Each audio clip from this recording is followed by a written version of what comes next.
Wow, penga ma tone taua, le faratino ia, au famalosia le tua, le petia I olu. Sungatita famaoni, ole nei, o oela watali ien, ya famalosia oile lo fatunolo ya keriso Yesu, ole nei, ya anda sa meti nga ai, fa pesant sa le Yesu Keristo. Isailo mta upa sumataso lo fa upelima. E a vele amiotone fa mfuselo na sungatiti, e ve foi famaoni mfuselo na sino, sa fa Yesu, amen. Fatfata fatatua, Isaia dimaiva fai kusufitu. Hei ofura amiotono pese fatfata, saruna ala pulo tolo tama. Hei ofu ole, fai mutawi masui e fai ma ofu. Hei ofu foile maile nga e pese ftaloa. Talipuni al fatatua, talipuni al fatatua. Al fatatua al falon langole meu fa moi ai. Al motinole mele vaya. Se vai tala lei.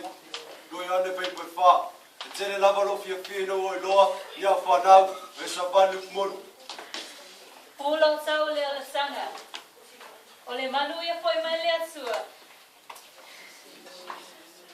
O lo sili me uma. E manasu ai e leo ina ai o solo tua. A toma papa ia Yesu Keristo.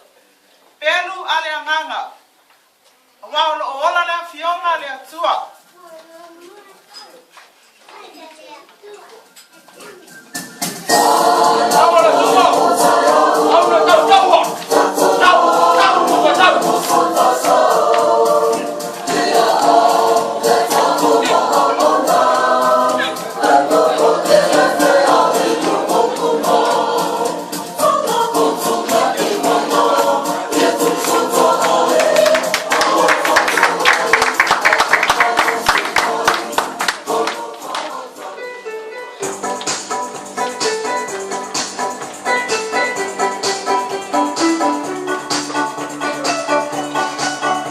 Sorry, mo ko ralo.